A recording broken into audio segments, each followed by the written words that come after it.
Umwami Yuhi wa gatanu Musinga byagaragaye ko atereje imikoranire n'abakoloni b'Ababiligi ubwo birukanaga Abadage mu Rwanda nyuma y'intambara ya mbere y'isi yose. Imikoranire ye n'Ababiligi yaranzwe no kugongana cyane mu miyoborere, byagera ku bukangurambaga buha uburenganzira busesuye Abanyarwanda ngo bayoboke amadini uko bashaka, Umwami Musinga akababera ibamba. Ingingo y'Ubukristu mu Rwanda ni imwe mu zagiye zigorana kuzemeranyaho hagati ya Musinga n'abakoloni b'Ababiligi, aho bahoraga bacyocyorana mu mvugo za Gikristu n'imyumvire gakondo ya Kinyarwanda. Umwami Musinga yagaragaje uko utemera Ubukristu nta kurya iminwa, ku buryo yafashe icyemezo gikarishye cyo kuvuma umwana we wese uzayoboka inzira ya Gikristu. Nk'uko amateka bitugaragariza, Umwami Yuhi Musinga ni mwene Kigeli Rwabugiri ka Nyirayuhi Kanjogera, akaba umwami wa 26 mu ruhererekane rw'abami. Yatwaye u Rwanda kuva muri Mutarama mu 1896 kugeza ku wa 12 Ugushyingo mu 1931. Yaciye agahigo ko kuva ku ngoma adatanze kuko yayambuwe n'abakoloni b'Ababiligi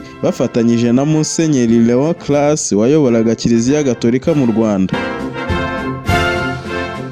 Umwami Yuhi Musinga yashatse abagore 21 babyarana abana 43 bakomotse ku bagore 18 kuko abagera kuri 3 ntibigeze babyarana nawe. Umwe mu bana be b'abakobwa yabyaranye na Kanyange witwaga Musheshimbugu, yashakanye na Rwagataraka wabaye umutware w'Ikinyaga mu myaka y'1925, akaba umuhungu wa Rwidegambya. Ni ukuvuga ko Rwidegambya wabaye ba mwana ba Musinga n'ubundi yari mubyara we kuko yari umwana wa Kigenza cya Rwakagara wari musaza wa nyina Kanjogera. Musheshimbugu uwo yavukanaga n'abandi bana barimo Munonozi, Munganyenka na Rutaganira. Nubwo Rwagataraka yari umukwe wa Musinga akaba n'umwana wa mubyara we, ntibigeze bacana uwaka kuko Rwagataraka yacuditse n'Ababiligi birenze urugero, yirengagiza ko ari uwo mu nda y'ingoma agomba guhanganira u Rwanda. N'umwe mu batware babatijwe rugikubita mbere y'uko Musinga acibwa ku ngoma, na nyuma y'aho aciriwe Rwagataraka niwe wakomeje kohereza intumwa zirimo n'umugaragu we Ntacyabukura ngo ajye gukora Musinga mu ijisho amutuka, hanyuma ngo Musinga mwice bahite bamufunga.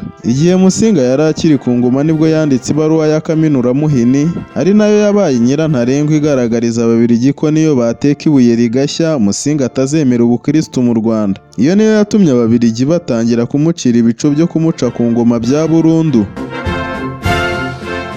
Iyo baruwa Musinga yayanditse abifashijwemo na Rugengamanzi wari umunyamabanga we, anamufasha mu buryo bwose bushoboka ngo ishyirwe mu rurimi rw'Igifaransa ngo n'Ababiligi zabagereho. Iyo baruwa yandikiye Nyanza ku wa 5 Mutarama mu 1930, ayandikira umukobwa we Musheshimbugu wari muka Rwagataraka. Ibaruwa yarimo imvugo zikakaye zibanze ku mivumo myinshi ku mwana we wese uzahirahira ngo ayoboke Ubukristu. Umwimerere wayo uboneka mu rurimi rw'Igifaransa. Umwami Musinga yateruye ijambo ririmo umuvumo yavumye abana be bazaba Abakristo, aho yagize ati: "Navumye umwana wanjye uwo ari we wese uzaba umukristo, ntakazagira icyo atunga, azaburaburanirwe, ntagashyukwe, kandi naba ari umukobwa ntakabyare, azangwe n'umwami wo ku isi ndetse n'umwami wo mu ijuru, ntakabona amata ku mututsi, ntakabona amata ku muhutu, azavumwe n'uwo ari we wese uzi kuvuma." Mu gukomeza guhendahenda umukobwa we Musheshimbugu n'umukwe Rwagataraka ngo bareke kuyoboka Ubukristu, yabakuriye inzira ku murima ko nta rukundo na ruke afitiye umwana we wese uzayoboka abapadiri.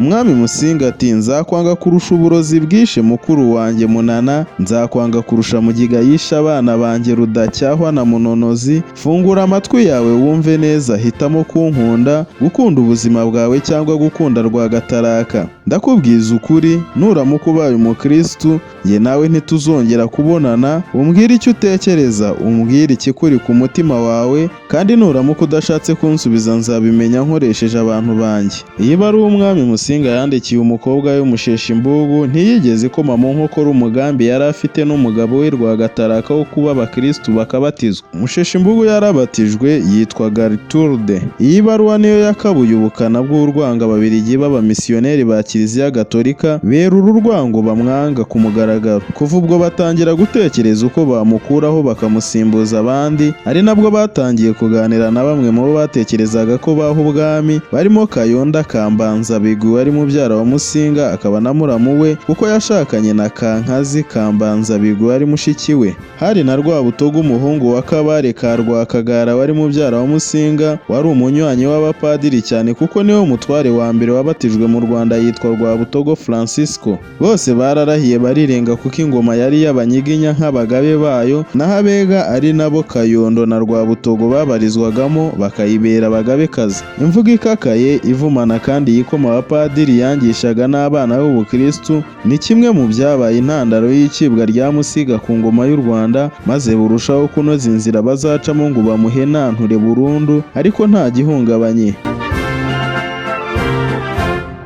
Inama yo gukuraho umwami Yuhi wa gatanu Musinga yateranye ku wa 11 Nzeri mu 1931 kugeza ubwo bamuciye ku ngoma ku wa 12 Ugushyingo mu 1931 bamusimbuza umuhungu we Rudahigwa wafashe izina rya Mutara wa gatatu.